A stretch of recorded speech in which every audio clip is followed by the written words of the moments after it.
OK, on continue.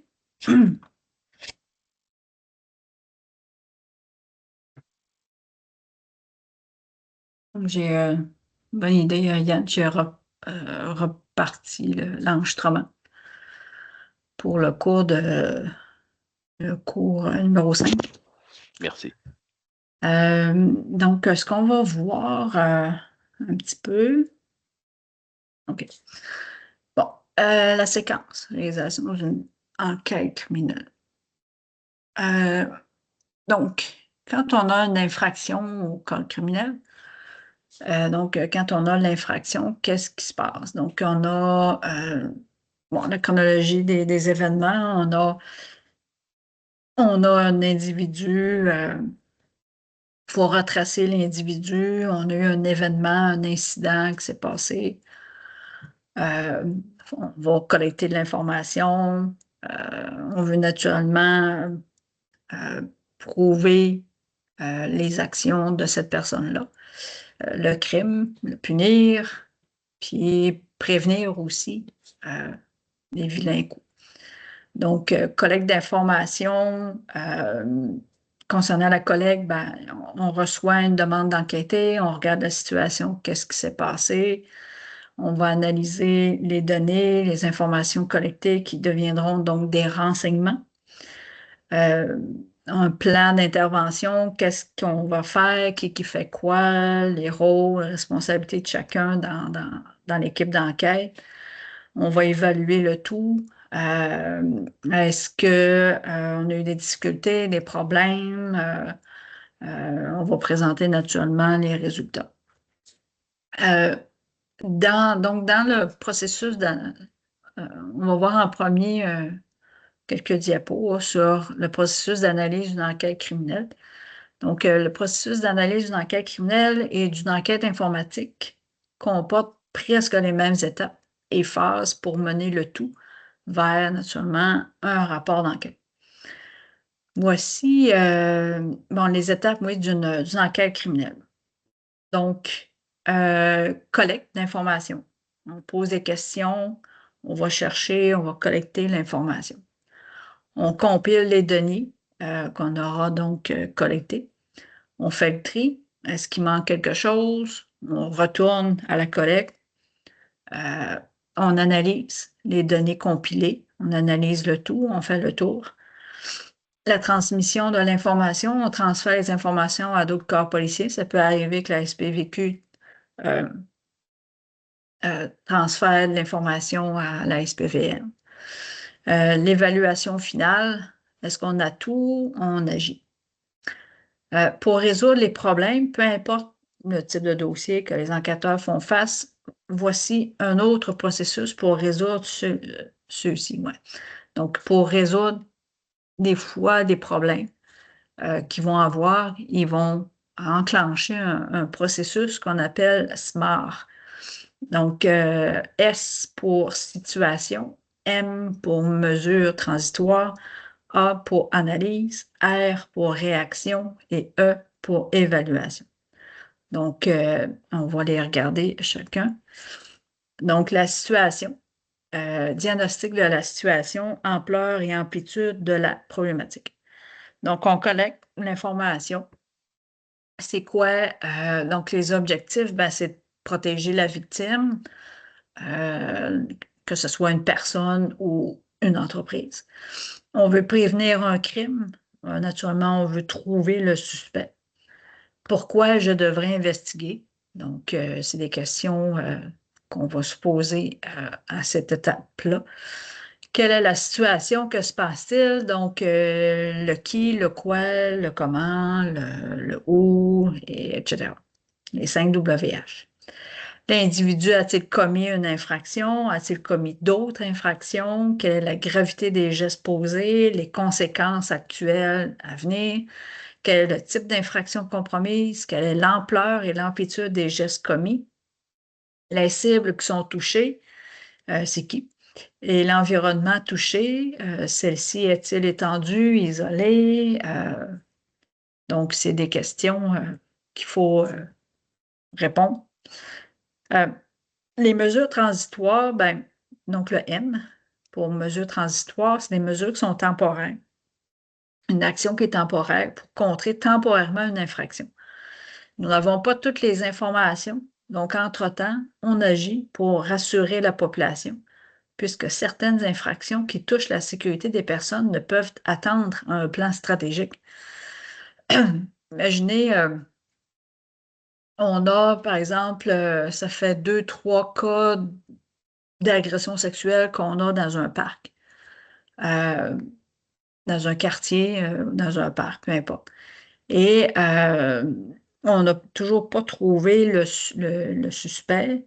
Euh, donc, on va mettre, la police va dire, ben, comme mesure transitoire, des mesures temporaires, pour, pour rassurer la population, on pourrait dire, ben, on va mettre vous savez, les grandes roulottes, des grands campeurs, euh, un genre de quartier général mobile là, que la police pourrait mettre dans le quartier, où on va mettre la surveillance, des voitures de police qui vont passer à toutes les heures dans le quartier. Donc, c'est une mesure qui est temporaire.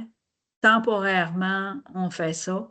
On n'a toujours pas trouvé le suspect, mais on rassure la population, on est sur le dossier, on collecte l'information, on est là pour rassurer, puis donc c'est temporaire. Analyse la situation. L'analyse suit la collecte afin de cerner la situation. Quelles sont les ressources financières, physiques, techno que nous avons besoin? Définir le besoin d'avoir des partenaires et quelles seront leurs actions ou responsabilités désignées et de respecter l'échéancier visé de leurs actions à faire. Quelles sont les victimes? Quel est l'environnement amélioré? Une analyse quantitative, qualitative, comparative, géospatiale, systémique, etc. La réaction, ben, c'est le plan de match. C'est le plan d'intervention. Mettre en application les responsabilités de chacun. Dater le tout. C'est quoi notre échéancier? Mandat clair et précis pour chaque partenaire.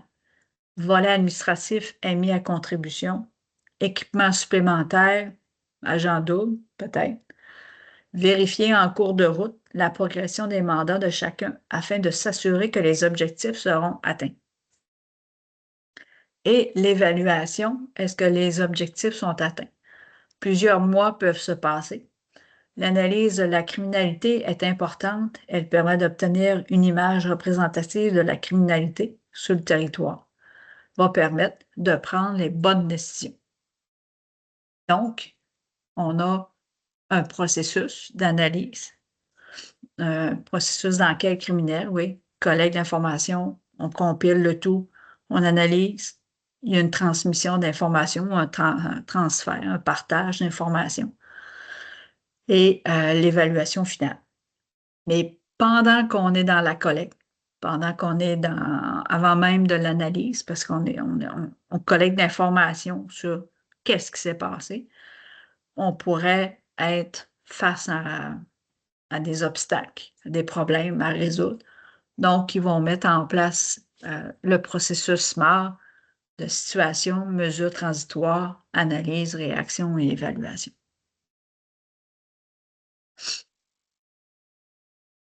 Donc, je disais qu'une enquête criminelle ressemble beaucoup dans son processus à une enquête informatique, puis vous allez voir qu'il y a des liens à faire. C'est quoi une enquête informatique ou d'investigation numérique? C'est l'application de différentes techniques d'investigation respectant les procédures légales pour recueillir la preuve numérique ou la preuve électronique. L'investigation numérique regroupe plusieurs méthodes qui permettent d'appliquer le processus d'analyse d'une enquête informatique. Collecter, je vous l'ai dit tantôt, ça ressemble à l'autre. Donc, collecter, puis on identifie. On va restaurer, extraire, analyser la preuve numérique pour reconstruire un événement ou un incident. Et on produit un dossier d'accusation ou un rapport. Ces techniques et méthodes viennent soutenir celles plus traditionnelles pour compléter le dossier de la preuve. Par exemple, écoute électronique, entrevue de témoins, surveillance. L'enquêteur informatique appuie le travail de l'enquêteur en chef. C'est le soutien informatique, finalement. Euh, je continue, mais ici, je pense que je vous en avais parlé du livre Comprendre l'informatique judiciaire de Sylvain Desharnais, qui était un prof à Polytechnique. Il a écrit son livre, c'est un cyber-enquêteur, je dirais 30 ans, 40 ans, 50 ans. Puis il écrit c'est un petit livre, c'est pas très long à lire, mais c'est très, très, très bon. Très bon. Donc, euh, en gros, dans une enquête informatique, on va collecter, on va analyser, il y a toujours l'étape de restauration et extraction que je vous en parlais tantôt. Mais quand même, ça ressemble à notre enquête criminelle. On collecte, on analyse le tout, puis on produit à la fin un rapport. Euh, les techniques utilisées dans une enquête informatique. Bon, l'identification. Donc, il faut identifier nos sources, où elles se retrouvent face à divers Alors, types de Nadia, potentiels. Oui, oui, s'il te plaît, peux-tu me rappeler le titre de l'œuvre là, du livre qui est écrit par le oui, cyber-enquêteur? oui, c'est J'ai pas bien vu. comprendre l'informatique judiciaire. Je vais l'écrire ici. Comprendre l'informatique judiciaire. Je l'ai mis dans mes livres, tu iras voir dans les fichiers pour le cours. Pour le cours, j'ai une liste de livres que j'ai. D'accord. Des harnais. Puis je l'ai mis dans ma liste des cours de livres. Euh, donc, c'est un livre c'est pas super épais à lire, c'est pas très long, mais il peut parler de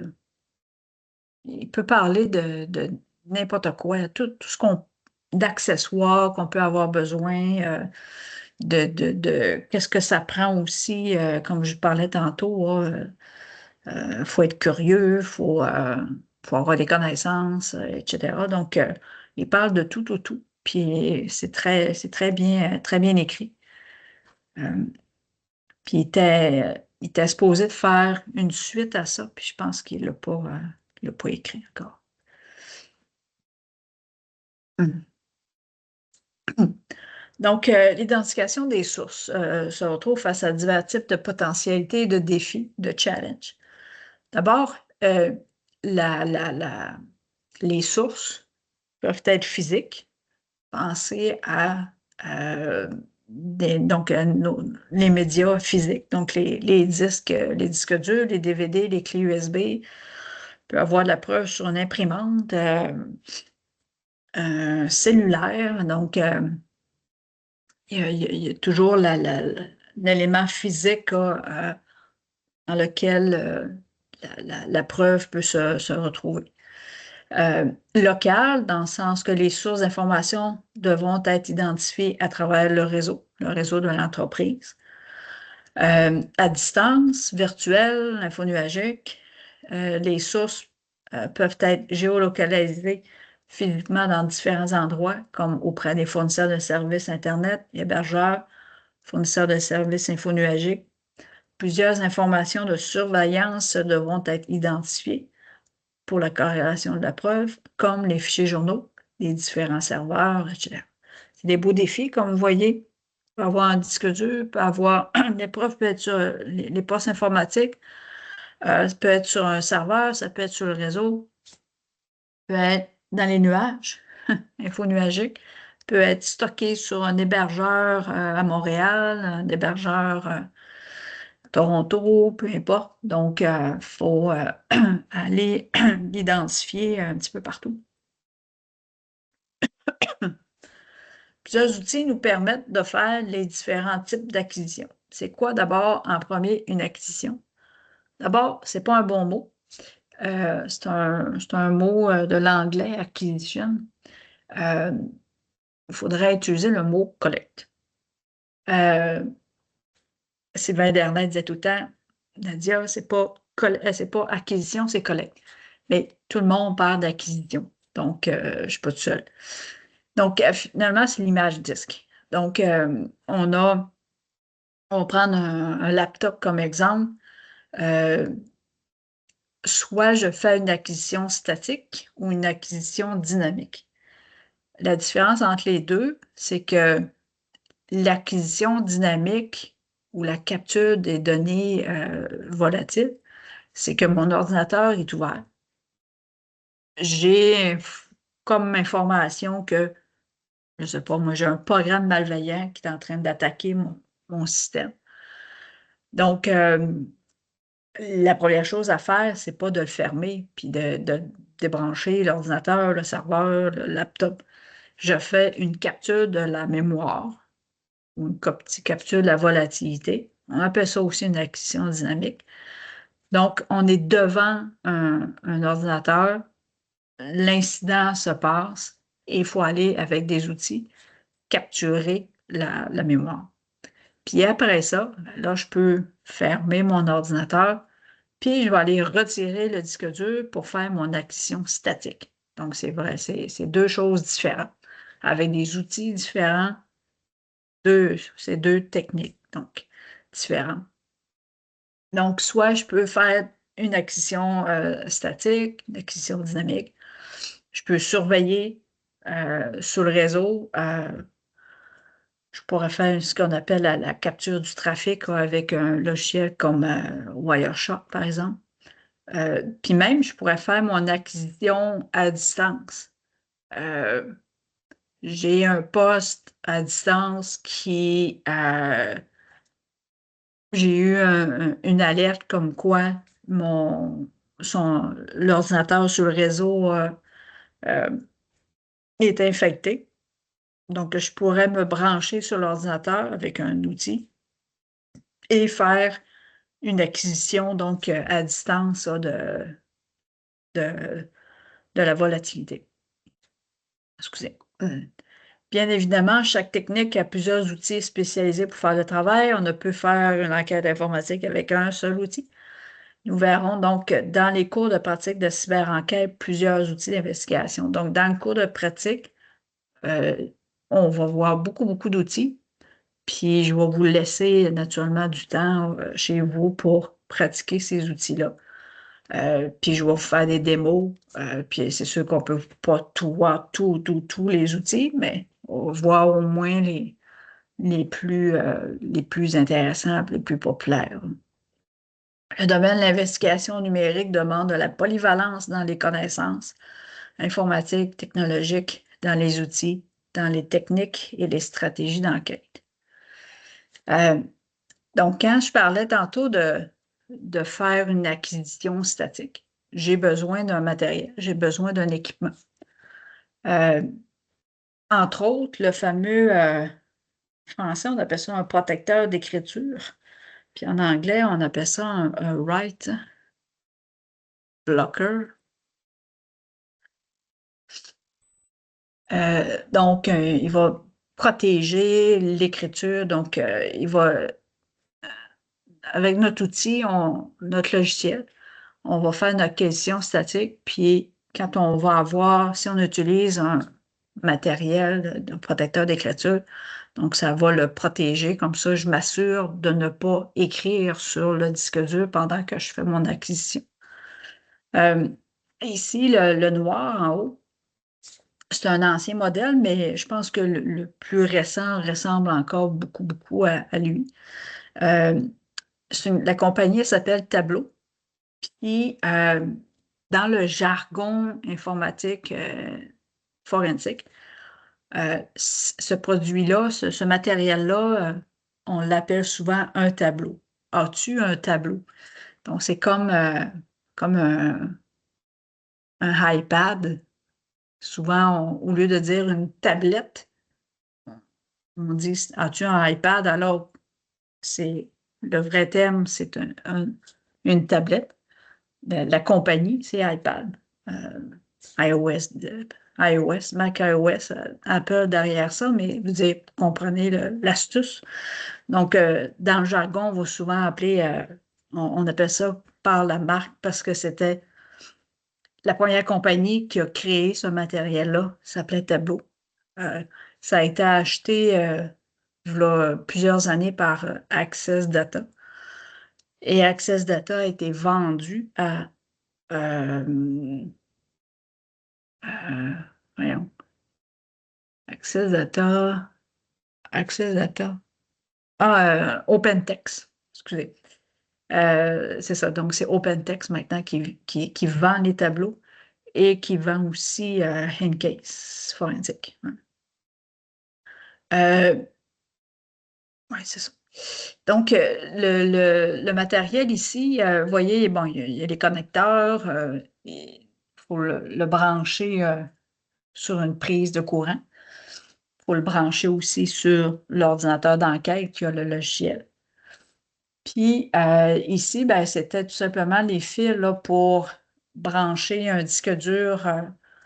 Euh, Naturellement, il faut retirer le disque dur d'un ordinateur pour faire l'acquisition. Euh, Puis ici, ben, vous reconnaissez sûrement les câbles d'un disque dur SATA ou IDE. Les vieux disques, là. Maintenant, c'est les SSD. Donc, c'est beaucoup plus petit si on a besoin d'un autre adapteur pour ça. Puis, donc, quand on le met en marche, ben, on peut faire notre acquisition, mais ça nous prend naturellement notre logiciel sur le portable. Ici, ben, c'était un autre beaucoup plus gros. On avait ça à l'Université Laval, un ICS Solo. Ça coûte, à l'époque, ça coûtait un bon 5 ou 6 000 $. J'ai aucune idée combien ça coûte aujourd'hui. Euh, Vous avez ici, vous voyez les deux fentes, là, c'était pour brancher des connecteurs semblables à ça, pour brancher les disques durs. Puis à côté, à gauche, on avait donc une fente aussi comme ça pour brancher le disque dur qu'on avait perquisitionné. Donc, par exemple, le disque dur qui est dans un portable que je veux investiguer. Donc, je le branchais à gauche. Puis à droite, en avant, ici, c'était tout simplement le disque dur sur lequel je faisais la copie. Donc, puis on pouvait brancher deux disques durs en même temps. Donc, deux copies pouvaient être faites en même temps. Puis ici, ben, c'était l'écran, sur le dessus, c'était l'écran tactile. C'était un Windows, je ne me souviens plus quelle version, Windows 7, je pense. Windows XP, je ne m'en souviens plus, ça fait bien longtemps. Puis c'était tactile. Donc, on pouvait faire l'acquisition statique, donc une copie de l'image disque. Mais je pouvais aussi effacer irréversiblement un disque dur. Donc, je pouvais utiliser le même équipement pour effacer avec, par exemple, ce qu'on appelle euh, le DoD, là, le 3 passes. On en reparlera de ça une autre fois. Mais je pouvais brancher donc deux disques durs, puis je pouvais effacer les données sur les deux disques en même temps. Puis ici, ben ça, c'est la nouvelle génération de ces protecteurs d'écriture tableau. Donc, lui, le tableau, ici, il coûte peut-être en 400 ou 500 ou 600 $. Mais lui, c'est la nouvelle génération, puis c'est le plus dispendieux. Là. Il coûte 5 000, je pense. Moi, j'en ai un comme ça. Ben, personnellement, j'en ai un comme ça ici, mais je pense qu'il est plus fonctionnel avec les nouveaux Windows. Mais lui, le duplicateur, le TD4, là, c'est ce que j'ai au travail. Donc, j'ai-tu les images? Non. OK. Quand on sera dans le cours de pratique, je vous montrerai, euh, parce que j'ai déjà pris une photo pour tout le branchement là, pour vous montrer comment ça fonctionne. Puis, mais en tout cas, bref, tout ce que vous avez ici, vous avez les différents branchement, connecteur USB, USB-C. Aussi, il faut naturellement le brancher là, sur une prise de courant, puis un autre sur le câble là, pour le relier sur le portable. Et aussi sur le disque externe qui va recevoir la copie de l'image. Donc, c'est un écran tactile. C'est une belle petite machine. OK. 20h56. OK. Donc, les trois éléments très importants dans une enquête, cyber-enquête, la préservation de l'intégrité de la preuve. Donc, le fameux I de la DIC, intégrité. Aucune altération, motivation de la preuve, document numérique, disque dur, peu importe. Je l'ai-tu après? Je vais aller voir quelques diapos. Non, OK. C'est que quand on fait l'acquisition, OK, avec... je pourrais... je ne suis pas obligée d'utiliser un protecteur d'écriture. Par exemple, quand je fais... quand je dois analyser un poste infecté d'un programme malveillant, euh, soit je fais mon image disque avec un protecteur d'écriture, soit je mets tout simplement le disque SSD dans un petit adapteur qui est branché en USB-C, puis je fais mon image disque avec mon logiciel. Normalement, c'est ça que je fais. C'est quand je suis dans une enquête, euh, est-ce qu'on a un employé qui a fait de la fraude? Est-ce qu'on a un employé qui a volé des données? Donc, j'ai quelque chose, tu sais, c'est ça. Donc, c'est une enquête là, des services juridiques. Donc, je pourrais être appelé à la cour dans 6 mois ou dans un an parce que la personne fait une plainte, poursuit l'employeur. Donc, je vais être mandatée pour aller à la cour.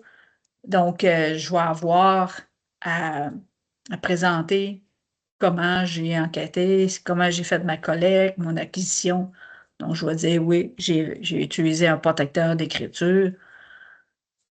Donc, c'est différent que si je fais l'analyse d'un poste informatique qui est infecté par un programme malveillant, sotte-goliche, que un attaquant de quelque part sur Internet a euh, infecté mon poste avec un poste avec son programme malveillant. Pas sûr que je vais aller à la cour pour défendre. T'sais. Donc, euh, je choisis mes dossiers avec lesquels je vais utiliser un protecteur d'écriture. Dès que je fais une analyse d'un poste informatique qui concerne, c'est un employé qui est suspecté d'avoir volé des données, harcèlement, n'importe quoi. Dès que c'est une enquête légale, là, une enquête à l'interne, là, je vais utiliser mon protecteur d'écriture. Donc, l'intégrité, très importante, la chaîne de possession, qui a fait quoi avec l'objet. Donc, on on reçoit un portable, euh, disons, on fait, je ne sais pas moi, la police fait une perquisition dans une maison, saisit les clés USB, les disques durs, les portables, les consoles, les Xbox, peu importe. Donc, c'est la chaîne de possession qui est importante. On va écrire, bon, j'ai saisi un disque dur externe de marque Western Digital. Voici son numéro, donc la date, l'heure que je l'ai saisi. Je mets ça dans un bag, là, un sac pour le protéger avec une étiquette sur le dessus. Je l'enregistre. Même chose sur la clé USB, le disque dur, etc. Donc, ça, c'est...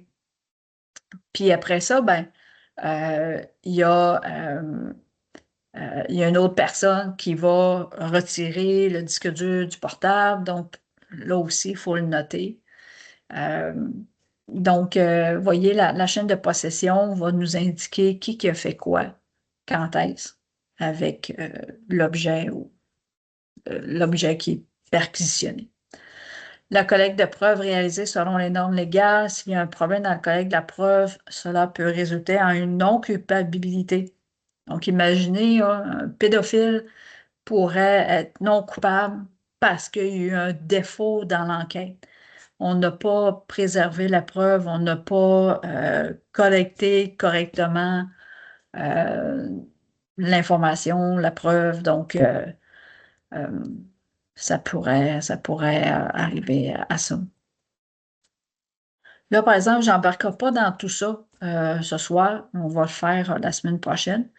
Mais ce qu'on va faire la semaine prochaine, c'est de voir euh, les différents types d'investigation numérique. Ça, je peux vous le présenter là, en quelques mots. Donc, ce qu'on appelle le computer forensic, en français, le forensique numérique, on va l'appeler comme ça, euh, c'est que j'en ai parlé tantôt, je fais l'acquisition statique d'un disque dur, d'un portable. OK? On va toujours prendre l'objet, le portable. Ça pourrait être un serveur, ça pourrait être un cellulaire, ça pourrait être une clé USB, mais disons, pour, euh, pour simplifier la chose, on va dire un ordinateur portable.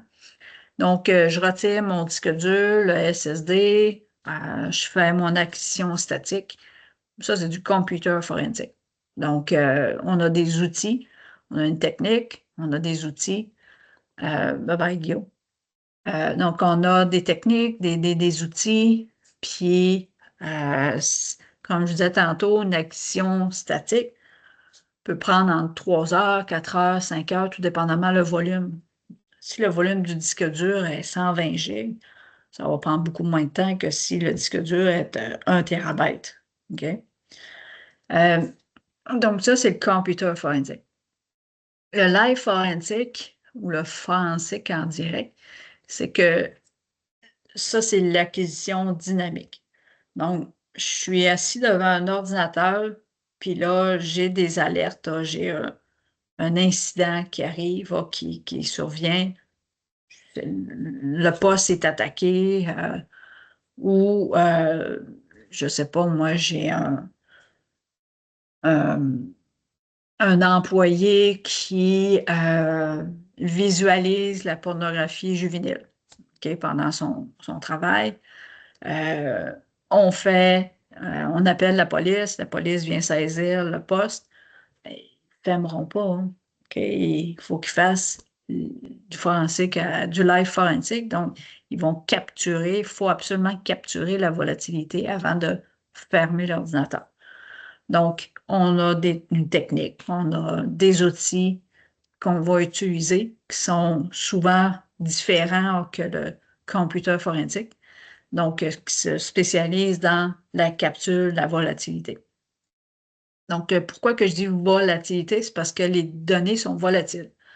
Quand un ordinateur est ouvert, il y a des processus qui sont en fonction. Il y a il y a des connexions réseau actives. Il y a des fichiers qui sont ouverts. Il y a des applications qui sont ouvertes, comme présentement, j'ai Teams qui est ouvert. J'ai PowerPoint qui est ouvert. Puis j'ai un navigateur Firefox qui est ouvert. Puis j'ai des centaines de processus qui sont en fonction derrière ça. Donc ça, mon poste est ouvert. Et dès que je vais le fermer, ben, les processus vont être remplacés par d'autres processus. Je vais réouvrir d'autres applications. Je vais avoir d'autres connexions réseau qui seront en action. Donc, tout ça, on remplace ça par d'autres données. Donc, c'est pour ça qu'on appelle ça la volatilité. C'est volatile. On ferme l'ordinateur, ben, on le réouvre. Ben, il y a d'autres données qui vont surgir. Donc, il y a d'autres processus qui vont être en marche, puis tout ça. Donc, avant de fermer l'ordinateur, il faut que je fasse avec des outils une capture de la volatilité. On appelle ça aussi la capture de la mémoire. Donc, on va capturer avec des outils la mémoire de la volatilité sur l'ordinateur. Puis après ça, là, on va pouvoir fermer, puis après ça, faire notre acquisition statique. Le forensique en réseau, le network forensique, on peut faire différentes activités avec cette technique-là. On peut faire la capture du trafic. Je pourrais exécuter un outil qui s'appelle Wireshark. Ou ceux qui sont plus Linux, un TCP dump. Donc, je vais capturer les paquets qui sont en transit sur le réseau, sur mon ordi, sur le réseau. Je pourrais faire de la surveillance. Je pourrais analyser les logs. Les logs, c'est les enregistrements qui se fait toutes les secondes ou millisecondes sur un serveur ou même aussi un poste de travail. Donc, on va analyser ça pour savoir, on pourrait faire l'analyse de log pour faire un diagnostic.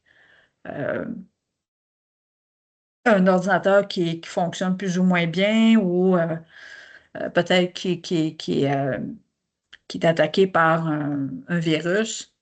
On pourrait lancer une capture du réseau pour voir qu'est-ce qui se passe sur l'ordinateur en question. Je pourrais analyser la navigation. Bref, il y a différentes activités qu'on peut faire dans le network forensique.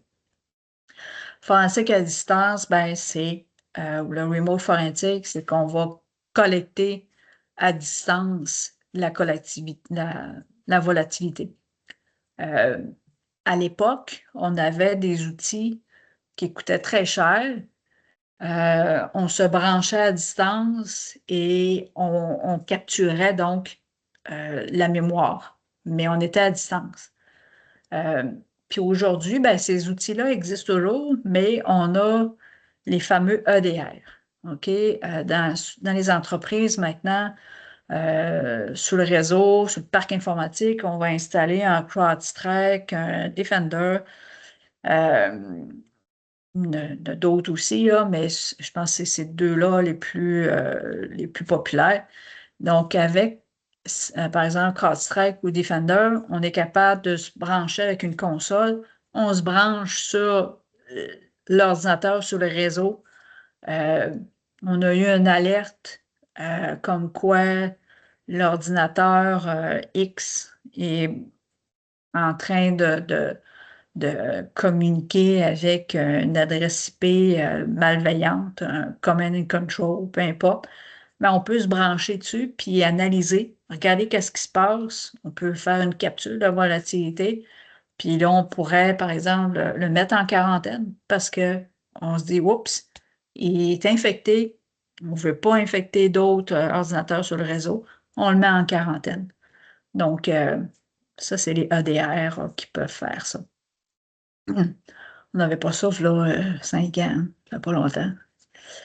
Cyber-enquête, cyber forensique, ou ouais, cyber forensique. Ouais. Cyber-enquête, c'est ce que je pourrais appeler comme synonyme ben, c'est ça, c'est une enquête sur Internet. Donc, les réseaux sociaux. On appelle ça aussi l'open source intelligence, tout simplement. Ça, on va le voir. On va avoir un module juste sur l'open source intelligence un petit peu plus tard. Analyse de maliciel, ça, c'est un petit peu plus précis, c'est plus, je dirais, beaucoup plus difficile aussi, mais ça prend pas juste des outils, là, ça prend aussi des connaissances en programmation, en codage, pour analyser un maliciel, je dirais, il y en a qui vont faire du reverse engineering. Donc, ils vont décortiquer, on peut dire, vont analyser le malware, mais on pourrait aussi, il y a différentes techniques. Par exemple, on pourrait faire l'analyse statique, l'analyse dynamique, du reverse engineering. Ça, c'est beaucoup plus poussé, là. Moi, je suis vraiment pas dans ce domaine-là. Mais je fais quand même l'analyse dynamique et statique là, d'un programme malveillant. Mais ça prend des outils spécialisés là-dedans. Forensique mobile, ben, ça le dit, hein, c'est la mobilité. Donc, au lieu d'être un ordinateur, c'est un cellulaire ou un iPad. Oui, Wireshark puis TCP/Dump pour le network forensique. Donc, la forensique mobile, ben, c'est ça, c'est les cellulaires. Un iPhone, un Android. Et forensique virtuelle ou la virtualisation. Donc, euh, ça peut être vu par ouais, deux formes. Soit on va investiguer une machine virtuelle. On va investiguer un serveur virtuel sur le réseau.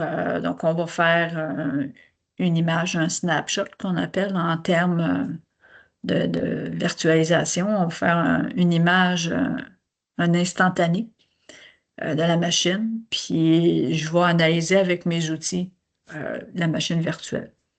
Ça pourrait être ça. Mais je pourrais aussi, ça, on en fait moins souvent, mais je pourrais utiliser je pourrais, quand je fais l'acquisition statique en premier là, d'un disque dur, d'un portable, euh, je vais faire une acquisition statique. Euh, le format du fichier, c'est RAW. OK? C'est des termes que je vais présenter plus tard. Euh, donc, cette image disque-là, je pourrais le convertir en disque virtuel et l'ouvrir dans un hyperviseur comme VirtualBox ou VMware Workstation. Et donc, avoir finalement, mon image disque a été convertie en image, un disque virtuel. Donc, je pourrais le lancer, l'exécuter dans une machine virtuelle. Mais c'est rare qu'on fait ça, mais je pourrais avoir à le faire. Donc, c'est ça qu'on va voir la semaine prochaine. Je vais vous présenter, je vais vous définir, présenter chacune des types d'investigation, les outils qu'on va prendre, euh, puis quand est-ce, dans quelle situation qu'on va euh, opter pour une technique au lieu d'un autre. Un petit investissement. Ah, Wireshark. Ah, la formation, un livre? OK, ouais. Ouais, j'ai déjà entendu parler. Puis, il y a beaucoup de formations aussi que vous pouvez prendre là, sur Udemy. Ouais. C'est très, très intéressant aussi, Udemy. Euh, Beaucoup de formations qui durent, par exemple, 2 heures ou 10 heures, entre 50 $ ou 150 $. Ils ont souvent des rabais Udemy. C'est très, très intéressant aussi. Puis, il y a aussi Plural Site, qui est bon. Puis Cyber, comment ça s'appelle, non? J'ai la misère à dire ce mot-là. Cyber Rally. Cyber Rally. Quelque chose comme ça. J'ai la misère à l'écrire, hein, Cyber Rally. Euh, puis puis c'est ça, Udemy, Plural Site, où c'est pas trop dispendieux. Puis quand même, des bonnes formations. Donc, c'est ça qu'on va voir la semaine prochaine. Donc, vous voyez ici, on va commencer avec à voir. C'est ça. à rentrer dans l'investigation numérique. Donc, bonne fin de soirée, puis on se voit jeudi. On va rester dans le clavardage aussi. 4e édition. Wow. Merci, bonne 4e soirée édition. à vous aussi. Bye bye. Oui, bonne Merci soirée. beaucoup. Bonne soirée. Merci, bonne soirée.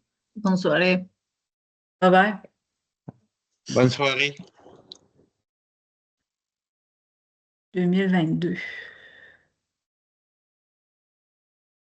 J'ai la première édition, je pense. Je pense à la première ou deuxième. Je sais pas si je peux te déranger 2 petites secondes. Oui, oui. Non, c'est ça. Tantôt, ce que je parlais au début, parce que quand on parlait un peu de Forensen, puis tout ça, le fait que tu étais capable d'aller trouver les logs, puis tout ça, le petit côté technique. Mais vu que, tu sais, moi, genre, je m'avais dit, j'ai quand même une base en réseau, j'ai quand même une base autant dans l'infrastructure, tout ce qui est serveur, tout ce qui est backup, tout ce qui est AWS, tout. Fait que, tu sais, quand que tu disais, ça peut apporter une expertise à un autre parce que quand tu as montré le CSI Linux, tout, là, c'est sûr que présentement, pendant 2 semaines, je suis vraiment booké avec 2 cours aussi en même temps, mais après ça, je vais avoir plus un lousse. Mais c'était quelque chose qui me tentait. Fait que je me demandais, mettons, une possibilité de carrière, mettons, en mixant les deux ensemble. Est-ce que ça se pourrait? Serais-tu techniquement travailler dans un SOC? Est-ce que techniquement, je serais plus en cybersécurité, mettons, pour Ben, ça? Je voulais voir peut-être un peu la perspective d'emploi. ben, je vais dire comme je vais sûrement en parler aussi un petit peu plus tard, mais puis Je vais comme je allumer dis ma caméra. à certains collègues aussi, pour faire du computer forensique, faire du forensique, ça te prend au moins un bon 5 ans en cybersécurité. OK. OK? J'avais un collègue, ça faisait 1 an qu'il était avec nous. Il avait fait du helpdesk, il était très bon technicien, là, tu sais, il en a fait pendant peut-être 5-6 ans du helpdesk. Puis après ça, il a changé pour notre équipe, dans l'équipe de réponse aux incidents. Il commençait à suivre un cours dans une université où il vivait ailleurs au Canada, il n'était pas au Québec, mais ça ressemblait, disons, à un polytechnique, là. Puis, cours de cybersécurité, il parlait de forensique. Puis après ça, il a pris des cours plus spécifiques en forensique. Puis lui, dans sa tête, là, il était prêt à faire l'enquête, la cyber-enquête, là, puis les enquêtes, de faire du forensique avec nous. Puis, à un moment donné, j'ai dit, je vais te décevoir, là, mais on va s'en reparler dans 5 ans. Ça l'a. Il était pas content, tu sais. Donc, mais j'ai dit, faut tout. Faut Faut que tu cherché acquérir l'expérience, c'est ça. des Faut que tu cherché une connaissances, certaine des expérience. expériences. Tu sais, ton hacker, là, faut que tu le connaisses, hein. Tu sais, ton fraudeur, faut être déjà traité des incidents dans ce domaine-là. Tu sais, l'attaquant, comment il fonctionne, c'est quoi ses techniques, c'est quoi ses outils, pour que tu sois capable après ça d'enquêter, là. Donc, un bon 5 ans, que ce soit dans une équipe de réponse aux incidents ou en cybersécurité, peu importe, une équipe du SOC. Puis après ça, tu dis après 4 ans, j'aimerais ça faire du forensique. Ben, parfait. On va te former dans le domaine avec au moins une certification de base, là, le CHFI, entre autres. Puis là, après ça, ben, tu vas pouvoir m'assister puis être mon backup, hein, mon deuxième, là. Mais tu peux pas faire du forensique si tu n'as pas d'expérience en cybersécurité. Ça, c'est sûr et certain. Parce que j'ai pas vraiment. Ben, je sais que j'ai comme la curiosité. Là. Chez nous, j'ai des livres à pu finir là-dessus. Si tu veux la Bible de Cali, si tu veux la Bible de Nmap, de Metaspoil, ça, c'est quelque chose qui m'intéresse. Puis c'était drôle parce que le fait que je suis dans le cours ici, c'est par erreur sans être par erreur parce que je voulais suivre un AEC en cybersécurité. Finalement, je mets en cyberenquête, j'ai dit je vais me laisser juste 3 cours, je vais voir. Finalement, on a parlé du OSINT, ça m'a intéressé. Là, après ça, quand on s'est parlé là, j'ai dit, Colin, je pense que j'ai trouvé parce que je suis un curieux. À ma job, je bouge pas. J'aime ça approfondir. Comme je travaille beaucoup avec Linux, j'aime ça de chercher le problème, aller faire ces petites recherches-là. Fait que de ce côté-là, ça venait même me rechercher. Je sais que je vais faire un cours en cybersécurité l'année prochaine, mais qu'est-ce que tu me parlais, le fait de pouvoir, mettons, analyser un virus, d'aller voir dans les journaux de log, savoir à quel serveur qui allait. Pour vrai, là, tu me captais. J'ai été me chercher, mais c'est ça. Je le sais que je ne serai pas là demain, mais je voulais savoir quel parcours aller chercher de ce côté-là. Comme que là, tu me dis, peut-être être plus dans un SOC, au moins d'être au moins à un niveau 1, mettons, en cybersécurité ou un analyste en incident ou quelque chose comme ça avant de pouvoir aller directement. Puis un cours, ça serait plus aller voir sûrement, parce que là, je vais faire un AEC vu qu'on va être. Ben, c'est mon prochain, mais après ça, je vais voir qu'est-ce que j'en ai parce que, pas que je suis vieux, mais j'ai quand même un certain âge. Fait que, après ça, je pensais peut-être d'aller chercher quelque chose à Polytechnique pour venir compenser la boucle. Mais il y a tellement plein de cours. Il y a beaucoup. C'est ça, des fois, qui me prennent un peu parce qu'autant j'ai d'autres profs aussi qui étaient en cybersécurité. Puis, ils m'ont dit, des fois, il n'y avait pas le choix de faire un cours en cyber-enquête pour finir leur truc. Là, ils me disaient, c'est cours les plus plates, tu vas voir. Mais, il y en a un qui m'avait parlé qu'il avait fait son cours avec les banques, là, en gestion bancaire, cyber. Il y avait un cours là-dessus. Mais il avait dit, ça va dépendre du prof. Il dit, j'avais eu un prof qui était, il faisait juste sa matière, puis tu faisais autant qu'un autre qui apportait. Fait que c'était plus avec ton expertise de voir, mettons, quel chemin que je devrais prendre. Là. Fait que, dans le fond, je devrais faire mon cours en cybersécurité. Ben, ça, Puis après ça, travailler là-dedans, puis peut-être suivre un cours, mettons. Te donner un bon 3 ans de travail là, en quelque chose c'est ça, qui touche à la cybersécurité. Tu as un background en réseau ou en infra ou un background en GIA, peu importe, ça va. C'est jamais mis de côté. Tu sais jamais quand est-ce que tu peux en avoir besoin de ces connaissances-là. Mais tu ne peux pas passer de A à B en 1 an ou en 6 mois puis être déjà cyber-enquêteur. Il faut non, mais ça, c'est ça. être. Là, je m'en entends. Il faut que tu aies quand même C'est un ça. certain bagage, une certaine. Oui. OK. Ben non, Tu vois, ça moi, reste. quand j'ai commencé, j'étais en 2010, même pas avant. Un peu. Moi, j'ai commencé en informatique en 2003. OK? Je faisais l'enregistrement de noms de domaine, du support pour les personnes qui voulaient s'enregistrer des noms de domaine, puis faire l'hébergement web. J'ai commencé comme ça. Puis après ça, j'étais arrivée à l'université, pas à l'université, mais dans un groupe de consultants en sécurité. Donc, j'étais analyste en sécurité pendant un bon 3-4 ans. Mais je ne touchais pas pantoute aux enquêtes.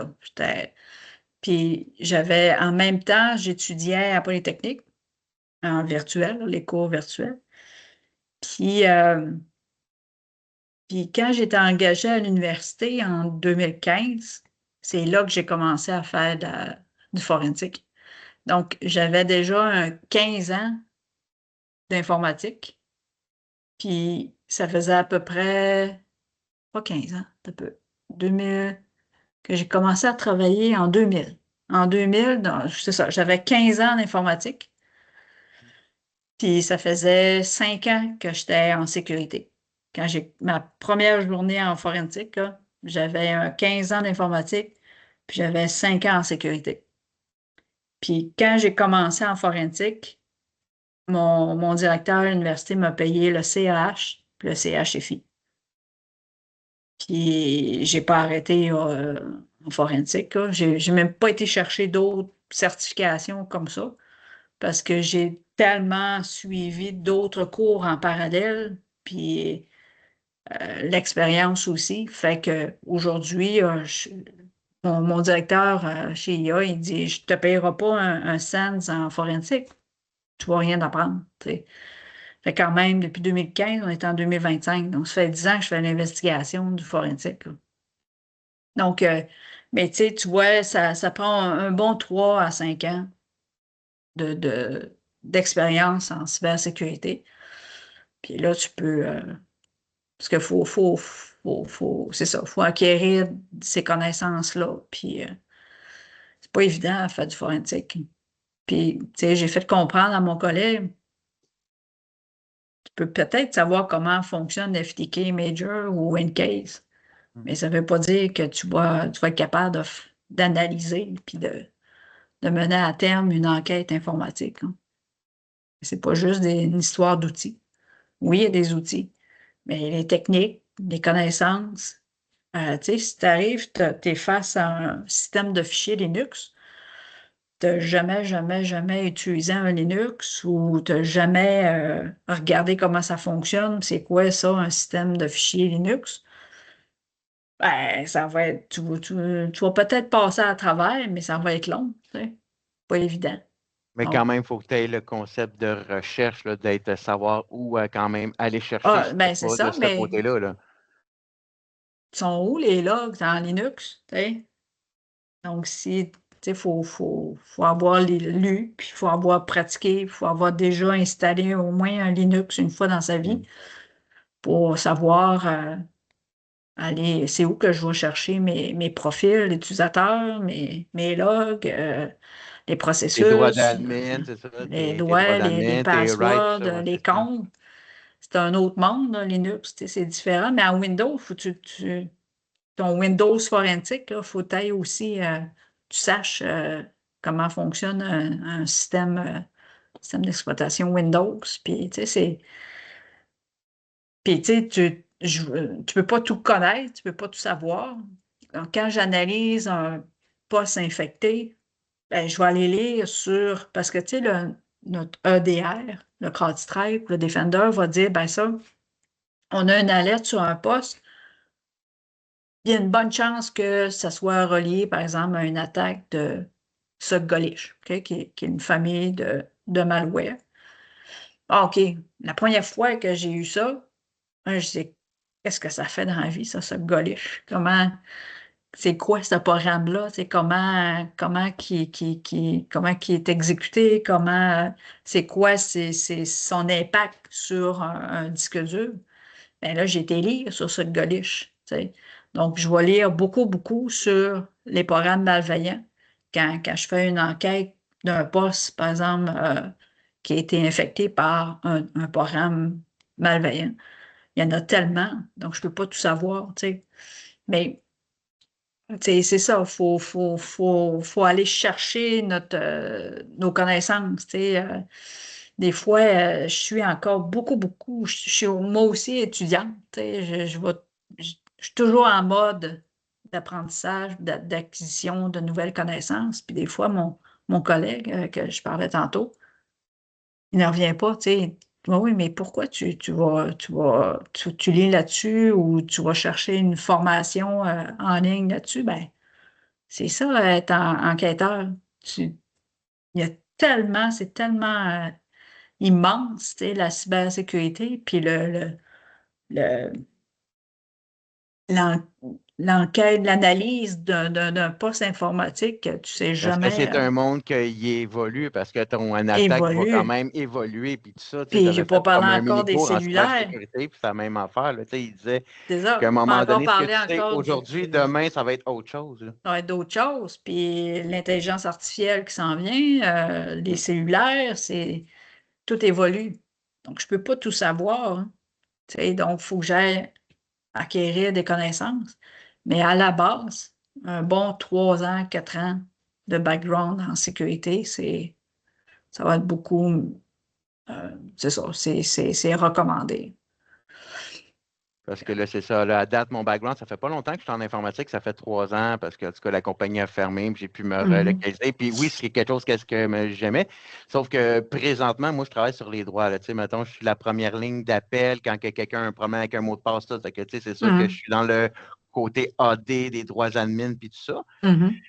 Sauf que quand même, je suis curieux, mais je travaille dans le domaine provincial. Fait que, tu sais, c'est bouge pas à ta place, tu dois faire qu'est-ce que tu sais. Ben, tu sais, durant ce temps-là, tu sais, ça, j'ai fait un cours en infrastructure que je finis dans pas long, que tout ce qui est base de données, tout. Là, j'étais à côté cybersécurité. Quand ça m'a approché, ça m'a quand même bien aimé.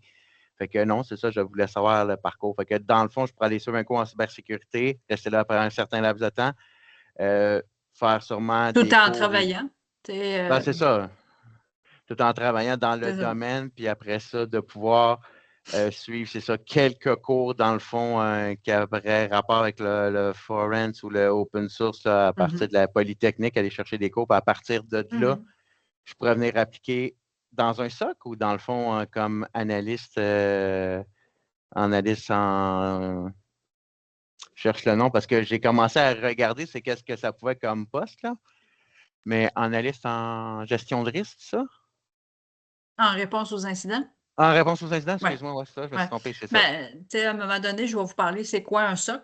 Puis le SOC, ben, tu as des équipes de réponse aux incidents, tu as des équipes d'outils d'administration, des outils de sécurité, tu as, le network security, tu peux avoir aussi les pentests, tu sais, tu as différentes, tu as le forensic, tu as différentes équipes dans un grand SOC. Donc, c'est un centre de sécurité opérationnelle. Donc, on est diverses équipes qui collaborent ensemble pour la sécurité de ton entreprise, de ton réseau. Puis, c'est ça, donc on travaille tous ensemble, mais tu sais, avec un background d'infra, ben, tu sais, nous autres, on a des équipes d'infra aussi. Hein. Qui est dans le SOC. Qui est dans le SOC. Dans le fond, il faudrait que je me trouve quelque L'infra, chose. c'est à Non, il est part, à part, c'est ça, il n'est pas. mais tu vas avoir, par exemple, dans le SOC, tu vas avoir l'info nuagique. Donc, une équipe de sécurité infonuagique. Ben, tu sais, souvent, souvent, ça peut arriver, les équipes d'infra, à un moment donné, ça, tu sais, nous autres, on encourage beaucoup le passer d'une équipe à une autre. Tu sais, après 2, 3 ans, tu te dis, ben, là, je suis en infra, j'aimerais ça travailler dans les équipes de sécurité infonuagique parce que l'infonuagique, c'est mon domaine, c'est mon monde, mais j'aimerais ça travailler dans l'équipe de sécurité infonuagique. Ben, tu sais, nous autres, on leur dit pas à ces personnes-là, ben, va-t'en ailleurs, tu sais, va voir ailleurs, viens-t'en dans notre équipe, tu sais, on reste pour le même employeur. Donc, souvent, on a des membres de d'autres équipes qui s'en viennent en sécurité parce qu'ils ont un désir de travailler en sécurité dans leur domaine, par exemple, infonuagique. On a beaucoup aussi la GIA, la gestion des identités et des accès. Souvent, on va avoir du monde qui vient de là, qui s'en viennent dans nos équipes. Hein.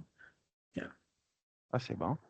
Hein. Parce que moi, je fais partie d'une chose, c'est pas la connaissance qui compte, c'est le papier puis le syndicat. Là. Fait que, tu sais, des fois, c'est plate de ce côté-là que tu peux pas upgrader. Ouais. Mais tu sais, c'est sûr que si un jour j'ai les papiers, tout, c'est sûr que tu peux upgrader. Puis moi, où est-ce que je travaille dans l'organisme, parce que tu sais, je me suis informé dans mon organisme, parce que moi, je suis dans le système de la santé, mais dans les CIS. Dans ce que je parlais, c'était plus de leur ressort, ça s'en allait en cybersécurité Québec. Là. Il y a comme quoi à Québec?